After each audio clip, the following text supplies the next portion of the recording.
ba? Nag-post muna daw sa social media ang isa sa dalawang minor de edad na yan na suspect sa pamamaril sa San Jose National High School na ikinamatay nga ng 4 na mag-aaral, ikinasugat ng 7 iba pa kahapon. Batay sa investigasyon, nakita ang isang Facebook account na may pangalang J.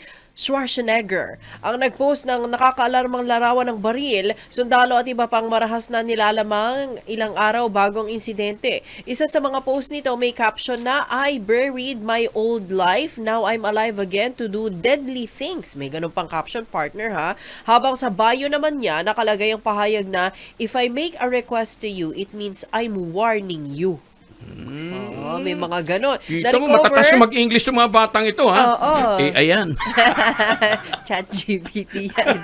Na-recover na ng mga pulis sa mga larawan sa social media kung saan makikitang magkasamang dalawang suspect na may bitbit na baril na siyang ginamit din sa pag-atake. Kaya duda ko, hindi yung first time na nakuha nila yung baril, eh. Oo, hindi first time na May nahawakan, access partner. sila. Oo. May access sila dun sa baril na yun. Hindi, tsaka yung isang 15 years old, sumasama sa firing Yan na range. yun, partner. At saka alam paano mag-reload ng magazine, eh. Oo. Diba? Alam niya paano. Tsaka karamihan ng ang karamihan ng balang nakuha galing doon sa 9mm. Oo. Oo, Doon sa kanya. Oo, sa Doon kanya. sa marunong. Oo. Hindi doon sa sa 38. Lumalabas sa investigasyon na posibleng random shooting ang naganap sa pamamaril sa loob ng San Jose National High School sa Tacloban. Ayon kay Police Lieutenant Analisa Armesa, iba-ibang grade level ang mga nasawi at nasugatan kaya walang malinaw na palatandaan na may tiyak na target ang mga suspect, talagang random.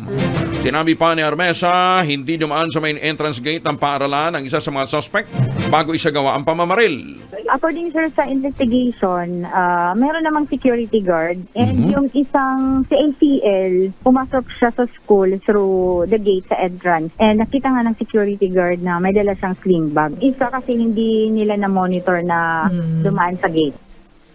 Sa hiwalay na panayamlaman kay Dr. Salustiano Jimenez, Regional Director ng DepEd sa Region 8, nagsimula ang pamamaril sa labas ng silid-aralan. Nag-ikot-ikot pa yung dalawang suspect habang nagpapaulan ng bala sa mga bintana.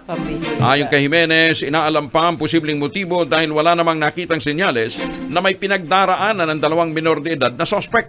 Last week naman daw, sabi ng principal, nung ang mga bata nandyan, wala naman daw manifestation na mayroong problema. Kasi bagong pagsimula lang ng klase. Inano pa namin kung ano talaga yung katotohanan nung binubuli talaga kasi kakapasok lang ng mga bata sa school ngayon.